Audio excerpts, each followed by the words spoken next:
Well, good afternoon, everyone. Welcome to the Thursday, March 31st, been here a while since I've been March 31st meeting of the Irving Rotary Club. Our president is en route, but we're going to go ahead and stand and get started. So I'll ask Bill LeVar to come forward. And Bill, you give us any update on anything we need to be updated on. And you'll open us in prayer. Okay. I want to remind everyone, since we're not having this meeting next week, having a night meeting, that a week from Saturday is the first time we build flags. And a lot of the people that I've attended on in the past conveniently said that they scheduled themselves out of town. So I'm going to need help to build flags, 9 o'clock, and Mara will send out the information, the address. It's the Curve building next to the police station off Riverside. So that's the main thing. Richard, we're glad to have you back. We've lifted your family up in our prayer this past week, and we continue to remember you in your walls. Would you join me in the spirit of prayer? Eternal God, we give you thanks for the blessings of this day, for the rain which fell upon us, and not too much damage this time. Freshen the earth as it freshens us. We give you thanks for the work of this club. We give you thanks for these young adults here today to bring to us their response to the four-way test, that we might learn something, and we're thankful for that. We ask your Spirit to be upon us, to bless our work in the community, to bless this food, to take it to the nourishment of our bodies, and to keep us this day in your peace. In the name of Christ, amen. Thank you, Bill. Remain standing. We want to welcome back Richard Raymond, who was out last week with his wife for his mother-in-law's funeral. Richard, back there. Richard, would you lead us in the pledge? Richard, put your hand over your heart and repeat. I pledge allegiance to the flag of the United States of America and to the republic for which it stands, one nation, under God, indivisible, with liberty and justice for all. Shane Webb has agreed to lead us in song today. All right, will you please join me in singing God Bless America? God bless America, land that I love. Stand beside her and guide her through the night with the light from above. From the mountains to the prairies, to the oceans, white with foam. God bless America, my home, sweet home. God bless America, my home, sweet home. Thank you very much. Yes, we're ready for some baseball. You may be seated. We're going to introduce our visiting Rotarians and guests. Val, are you doing that? You're walking this way? Before you do, I've got a special guest. I'm going to ask my guests to stand. And those of you have already greeted him, but Doug Fox, past president of this club, is with us today. So Doug, we're glad you're here. We miss you very much. Bill LeVar is already recruited to work on flags, so we're maybe. All right, Val, we have some busy Rotarians and guests.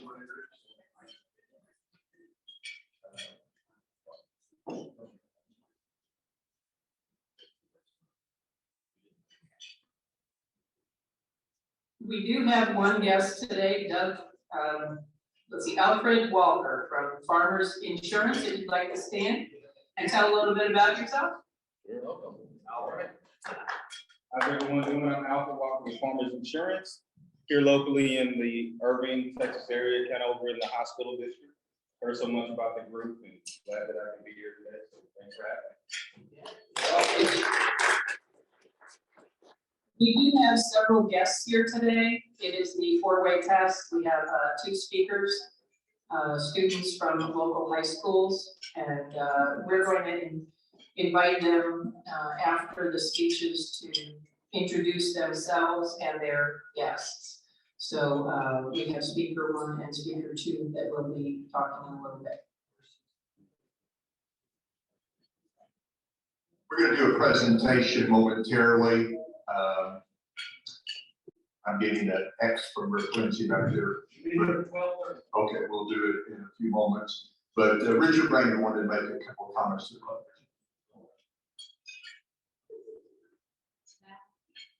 Yeah, I want to thank everybody at Rotary for all their concern and everything, for the flowers and all plants and everything.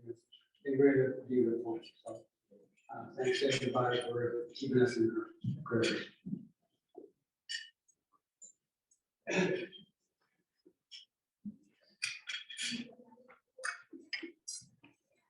Well, most of you know today's our four-way speech contest. That's going to be coordinated by Val. So Val, I'll turn the mic over to you. Let's start our program. Let's give all of our visiting Rotarians and guests a warm welcome.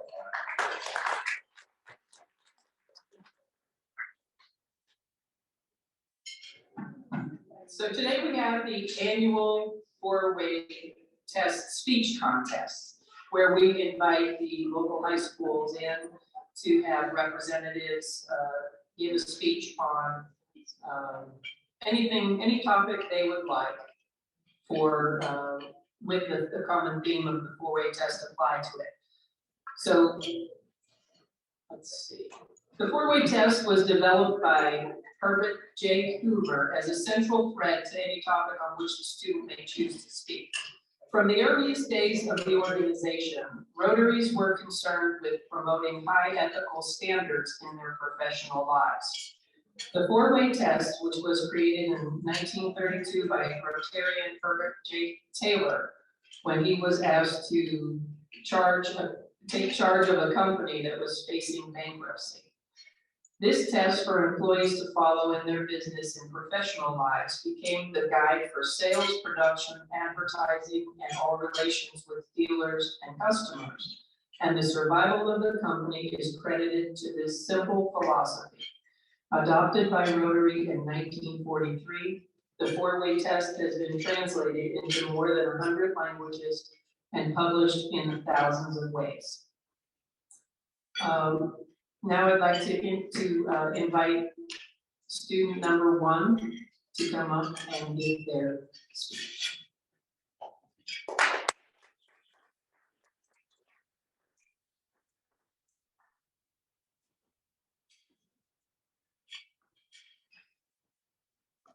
Imagine this, it's spring 2016 and my 5th grade class and I are choosing our courses from middle school.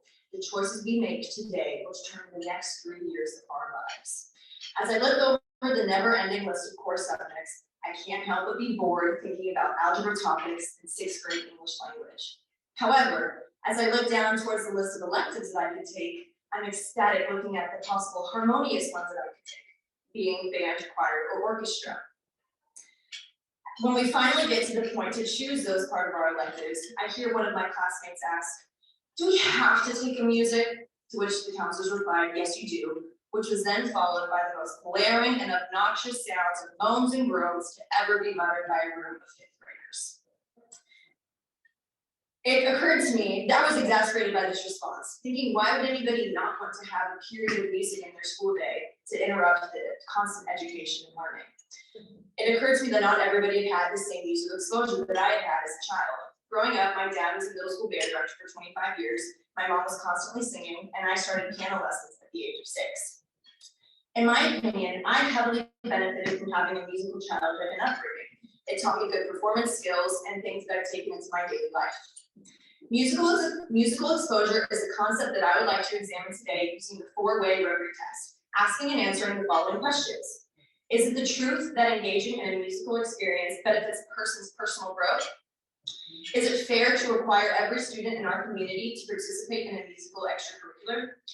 Will taking part in a musical extracurricular support better friendships and goodwill? And finally, will music, despite attitudes like my peers at the beginning of this speech, benefit all involved? The first question, is it the truth that engaging in a musical experience benefits a person's personal growth? The truth is, yes. Musical experiences are a foundational part of anyone's growing. Music can help people find connections with each other, whether that be through the style or genre of music, or bonding over genius lyricists like Taylor Swift. One of Maslow's levels of his hierarchy of needs is love and belonging. Through this is the idea of finding a group of people who you share similar attributes with. For example, a couple will have a favorite love song that they like to dance to when they're out, or a friend group will have a specifically curated playlist that they like to listen to when they're getting ready for a party. Music can help satisfy this level of love and belonging that every human desires. The second question, is it fair to require every student in our community to participate in a musical extracurricular? Here in Irving ISD, it is a requirement of every middle and high school student to have at least 2 semesters of a musical extracurricular. Now, this doesn't necessarily have to be a music class, it could be an arts class. However, since there are 3 music classes, band, choir, orchestra, and 1 art, most people end up doing band, choir, or orchestra. Now, because it is a requirement, most of the time, the people who are placing these classes don't really want to be there, which obviously puts a damper on the experience. Some parents would argue that it is entirely unfair to have a student required to take a class that they don't want to be in. And I would say that that might be a reflection of the parents' bad experience in said class. Some also would argue that it takes away time from things like athletics, academics, and other extracurriculars, to which I would agree. It is a huge sacrifice of your time, and it definitely takes away from those things. However, requiring music guarantees an opportunity. As I said before, my dad was a middle school band director for 25 years, and some of his best musicians were children who were not originally planning to be in band. This shows that music is an opportunity in disguise. Question number 3, will taking part in a musical extracurricular support better friendships and goodwill? I will say, as a junior in high school, some of my most favorite and memorable experiences have been with the friends that I made in band. Even as a middle schooler, the friendships that I made in 6th grade have lasted over 5 years and have supported me in everything that I've done. The musical friendship that I've had have generated great conversations, meaningful connections, and the ability to make music, which is the best thing. Even as a middle schooler, my middle school friends and I bonded over the humiliating experience of lugging our instruments home on every single weekend and practicing every single day after school. However, we accepted it as part of the responsibility of being a musician. That is one thing that I would like to add to this question. Musical experiences not only promote better friendships and goodwill, but it creates a sense of responsibility that is crucial to learn at a young age. The final question, question number 4. Will music, despite the attitude of peers like my friend at the beginning of the speech, benefit all involved? While music may not be everyone's first choice over things like football, volleyball, or maintaining a 4.0 GPA, it definitely helps everyone involved. Music improves memory, it improves your hand-eye coordination, and it encourages good practicing habits. It can bridge the gap across generations and cultures, which is something that is extremely important in today's world. Musical ensembles provide a way to make good friends and have a sense of community. And while it does take away time from other things, it doesn't always have to be so. In my musical community alone, we have 2 class valedictorians and 2 varsity football players. Participating and being exposed to a musical extracurricular not only starts your journey off on the right foot, but it starts it off on the right note. Thank you.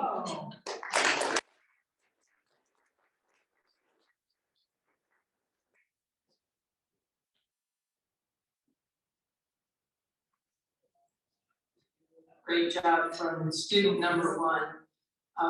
While we do have some judges throughout the room that are going to do their assessment, well, we give them some time to do that. We'll have some announcements.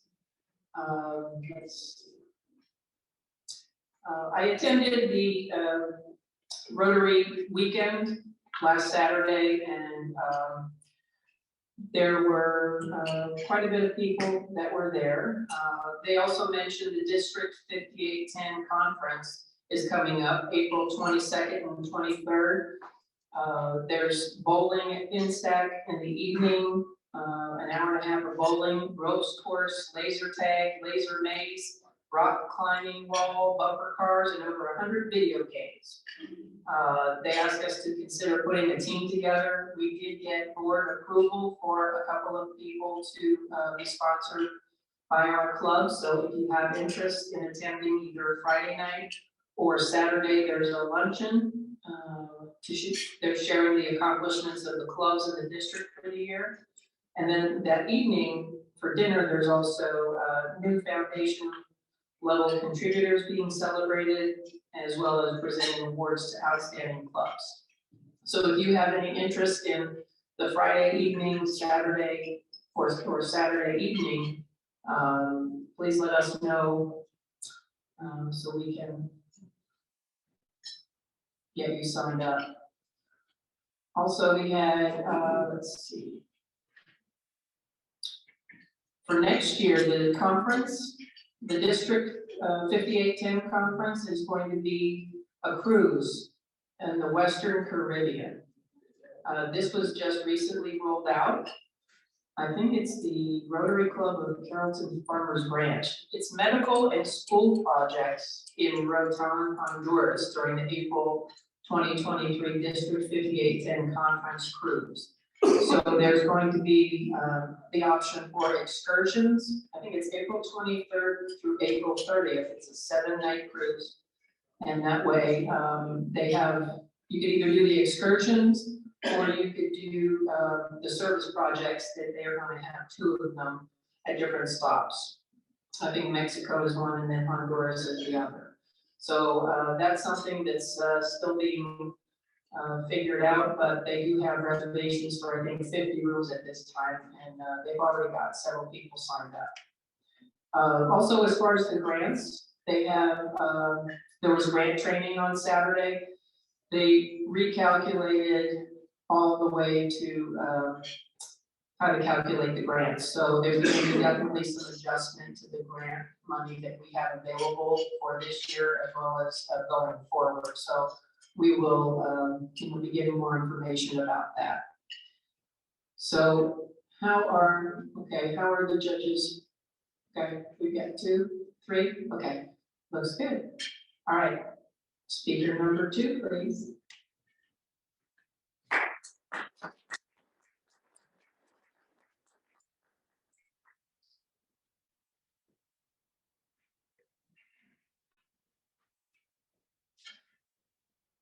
And become death, destroyer of worlds. Tell me, is it not true? Waking dragons of eastern rising suns, bringing that long fear dust upon the west. Imperial handprints and scratches that in the aftermath of that dead colossus when he shuts at the touchdown. Coup d'etats into office and puppets to invisible strings, a far cry south of our great experiment. Those stage-worthy dichotomies have long been enshrined within the narrative. Exceptionalism in the presence of the inferior is deep-rooted within us. The scares and terrors akin to that of the many red and white are notable in showing what we do when presented with the mere idea of a threat. Amassing entire peoples into this monolithic and damnable being, solely driven by its hatred for what one's nation has broken sweat and spilled blood to create. It's a narrative we've never known an alternative to, forever having been shrouded within a dense smoke and performed under that amphitheater sunless sky. I don't reckon we've been oblivious of that prideful unease upon seeing and hearing the blur of its enactment, without ever really knowing of its true nature. Really, a moment hardly goes by without having that little bit of us feel almost threatened by this thing. I mean, we work hard to build our nations atop the world, atop the ruins of those who fell to that nameless mist. Chaos born of unbridled hate. I mean, it only makes sense we don't want to protect it from the same fate our legs stand upon. But for a moment, the smoke dissipates. Cracks along the mirror surface left barren and unhidden. Flames dwindling down and a trembling silence sets in. A shattered visage sees itself.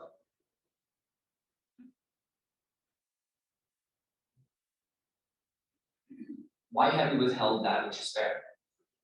You see, that gray charade falters once the light begins to flicker and the show almost stops. Theatricality can only stand for so long, concealing an unknown dread under a veil of showmanship. These narratives, stories built upon golden laced fictions come true by the overwhelming conviction of the nations beholden, have erected an atmosphere of confidence and confusion, crippling the ability to think twice of just what exactly may lie below. Intended to elicit a particular feeling that allows one to condone or even promote the wretch we see before us, a preconceived notion that had never been of one's own. For so long, We have seen cities brought to rubble and countrysides left in craters as means justifiable in achieving an empty end, perpetuating the cycle where, without a single paused breath, we ask, who's next? Often sowing the seeds for a greater evil than the one we claimed to have existed beforehand, even if the lesser never had been so. In an act of cognitive dissonance, we, believing there to be a greater good amidst the horror we fashioned, we had told ourselves that it was the good fight, that inaction would be on par with treason. Many had their suspicions. Many saw right through Washington's, Beijing's, or Moscow's hollow rhetoric, yet whose voices would only be heeded decades later. Unfortunately, hindsight doesn't resurrect the dead. Among the broken and soot-covered glass, we see less the playing out of human nature and more so a mangling of principle for some abstract abomination. In service not to us, but to a vision built upon truthful things from shameless lies. If the alternative to this insanity is considered, that fear of goodwill's beneficiary keeps us hesitant. A fear of just what exactly may come of such an unknown. But as that cacophonous silence echoes off into the distance, we are paralyzed, staring back at us the reflection we've been and still are. For so long, we have seen ourselves to be in this perpetual us and them standoff, that we come to hold it as sacred beyond restraint, a sanctimonious display of a nation too concerned with a sanctimonious display of a world too concerned with maintaining some purpose for its dealings that it never gave a second thought as to why such should be. In this supposed era of history's end, we see the idea of a long peace come undone, threatening to disturb the tension we've come to call stability, offering either self-obliteration or a chance at that fear-inducing unknown. Think, it's been an active struggle to contain that longing chaos we've declared our hatred for yet grown so fond of, tempered only through the muffled, maddening beating of vile drums and the thin, monotonous whine of cursed flutes. So far,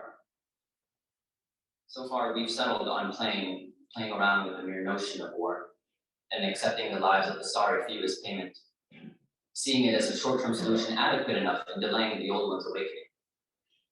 But that music will eventually come to a stop, no matter how low we kneel. The bonfire is snuffed out and the ashes settled on that blood-soaked sand. The act let up and the fool left speechless. If this world ever is to see a sunlit sky free of a midnight's arrival, we need to let that show end. Let the mirrors be unto us a deliverance we've yet to meet. Only then will we be able to tend to long waiting wounds, left untreated out of fear of drifting away from that all too familiar burden, bringing an end to humanity's affliction. At last showing an unknown mercy to our kin bearing distant flags and yet familiar flesh. It's funny, really. We have been the very thing we sort of fight until the bitter end. Perfect reflections of one another to vanity's amusement. Should we finally say no more and seek a way to end this madness, some guidance and a warning. Mátalo con remordimiento, hadalala al galimo, vineo no tolai, Dios sin velore. Should we instead once again kick off the rhythm and relight the fires, ultimately repeating a history that only knows suffering and ignorance towards the voices of its victims? Perhaps then we shall meet that ancient being. Finally, to wallow in reluctance and cry out bravo, for then we have seen the destroyer of worlds. Thank you.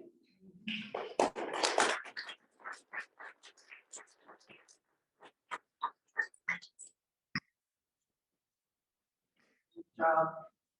Speaker number 2.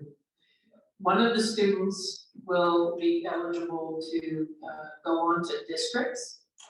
So we will get you more information on that as the time comes. Are there any announcements? Okay. Rick, sure, come on. I can do it from here. Thank you, Madam Chair. Great news. Your flag program has 1,020 flags paid for. That's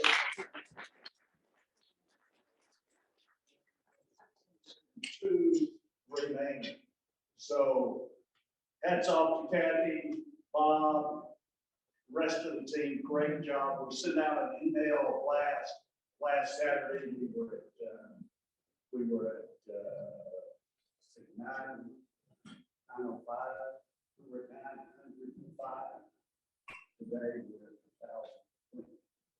So Kathy, congratulations. Great job on wording the email flag. I think you said buy your flag now, it's going to be out of luck. Not as well worked. So congratulations, a lot of hard work. We got more work to do. And we do have our recipient here when you get ready. And I think we can thank Bill LeVar for doing all those phone calls. Thank you very much. Absolutely. Thank you.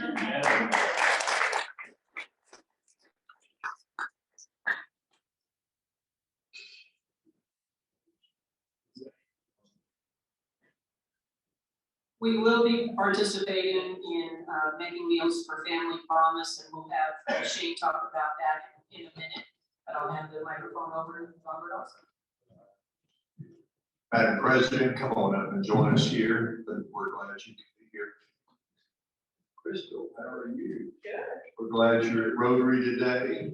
And this is an exciting opportunity we have to present some scholarship checks. Most of you know that back at the end of my term, we established, or we moved some funds over to create the Elaine Free Scholarship for a student at Barbara Cardwell. And then just a few months ago, we established the John Boyle Scholarship, which is going to be a scholarship going to a recipient of Irving High School. And so Crystal's here today. You want to say something about the event coming up at the end of the month? Check from there. Robert has never turned down an open mic. Yes, so very excited this year to offer 6 Rotary scholarships. So kudos to this group for all of you. Really excited for that. And I love that we are expanding to Barbara Cardwell. It's really neat to be able to tell those kids this year that they have another scholarship opportunity for them. Because most of our scholarships are for the other high schools, and so it's nice to add that to our mix. And then the fun of adding an extra scholarship for John Boyle. When I told Kitty Boyle, she was beside herself. So I want y'all to know that she's very, very appreciative of that honor. And you guys, recognizing all of the efforts that John did in this community. So thank you for that. So our Breakfast with Stars is coming up. Can't believe it's right here, April 26th. It'll be at 9 a.m. at the Irving Convention Center back in person. Yay! Yeah. Yes, really excited. They saw their peers the past few years have to learn over virtual Zoom if they're receiving scholarships. So it's really exciting to actually have them in person, have their families there, and all their supporters that have helped them get to that point. So I invite all of you to come. I know Rotary's working on the table, but let's come celebrate these kids.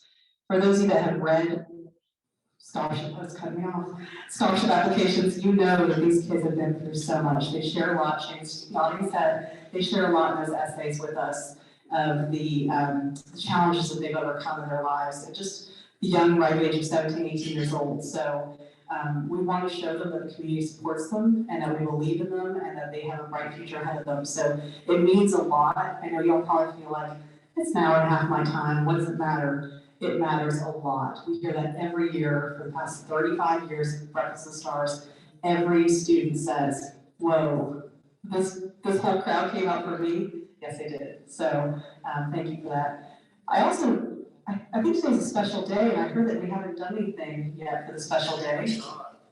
Are we saving that? Well, you know, we're taking it to this moment, I think we're saving it to that moment, this moment. Special thing is on the calendar. Someone is turning 38 today, and his name is Rick Lindsay. Is there a four-way test? Is it the truth? He has the checks in his hands for the kids, so I have to say 38, right? Once he hands me the checks, I'll tell you his real age. But should we sing for Rick real quick?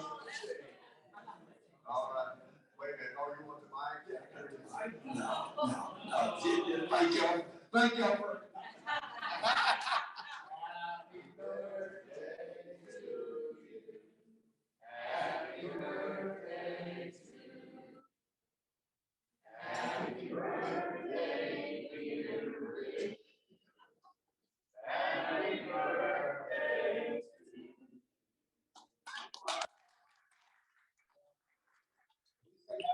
Last year, I don't know how he reaches every year for his birthday go on Thursday, but thank you all, thank you very much.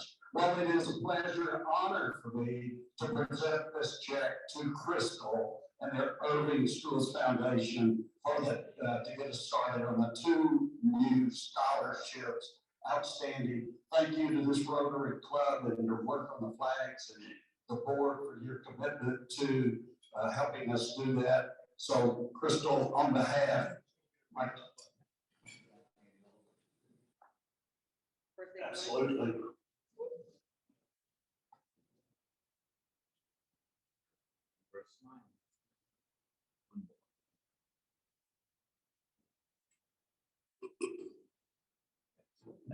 Thank you, Bob, and also congratulations, great award you received last Monday evening. Patty Landers Caperton emceed and coordinated that event from the Lucina Club.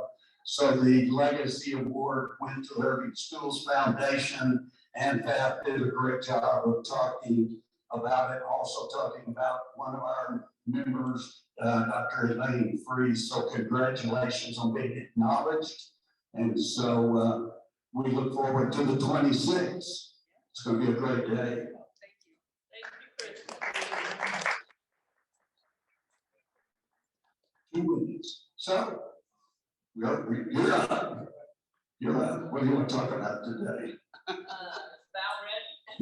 She said 2 weeks. So how'd you hit it this morning? We'll just kind of make up something. I wish. Working, an appointment went over, so I apologize for being late.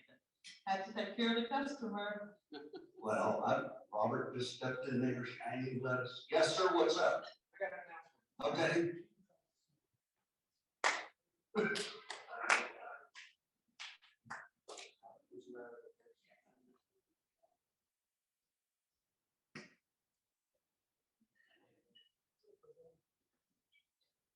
Excellent. Real quick, we are thankful that this Rotary Club is also helping out with Family Promise. So if you signed up to do a meal, please check your email. We still have 2 families that we're helping out, but one of the families has changed, so the number of people in one of the families will be slightly different. So please, if you're preparing meals for Family Promise, note that, and I'm so excited that we're helping out with that and contributing money to take care of their other meals during that week that we are sponsoring. Also, I'm thankful that we have not only our speakers today, but they brought with them some very special guests. So if you would real briefly stand up, we want to thank and honor you for being here to support your students.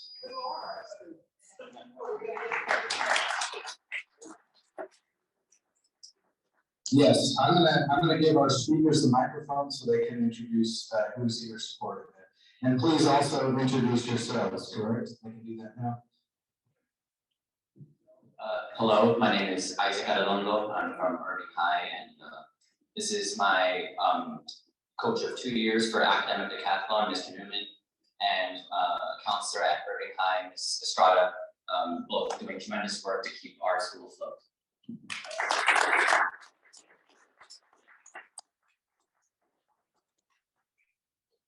Hi, everybody. My name is Sarah Morgan, and I'm a junior at MacArthur High School. This is my teacher, Miss Phelan. She was my teacher last year. She's been coaching me through this journey. And then this is my grandfather, Patrick Shields. This is this is my mom, Ellen Morgan, and then my aunt, Deborah Morgan. Yay.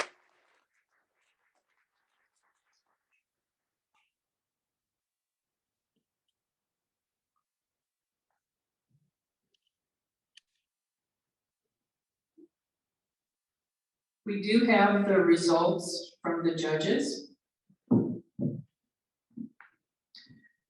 We will do the second place first.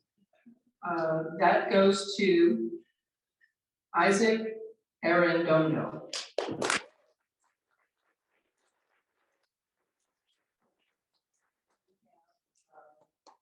Certificate of participation and a check for $200. Congratulations.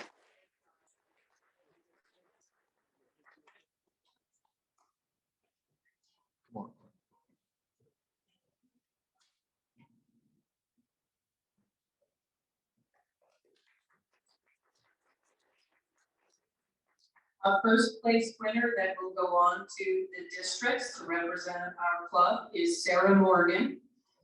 And you come up, Sarah. We have the certificate of participation as well as the check for $400.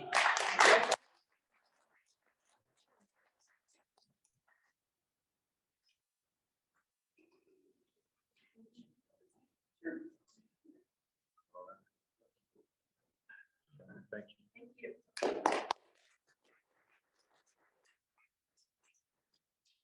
Thank you for everyone who participated. It was, it's always a great time to hear from the students of Irving. Appreciate it. Linda.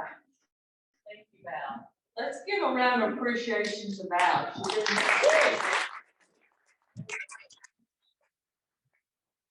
And also a huge thank you to both of the students and family members and friends coming to support you.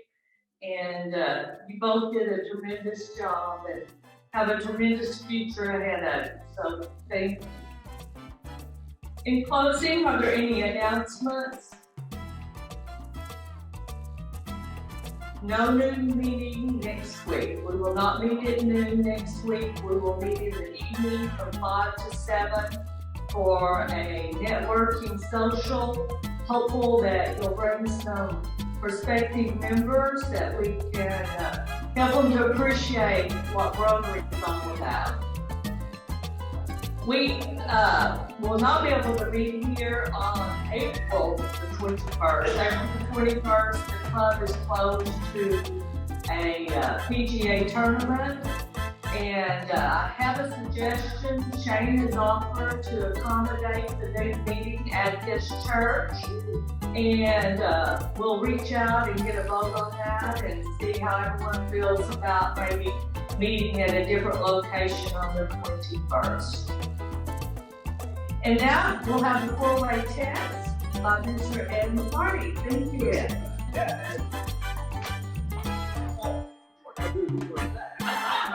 Okay, please join me in the 4-way test with the thanks to say blue first. Is it true? Second. Is it true?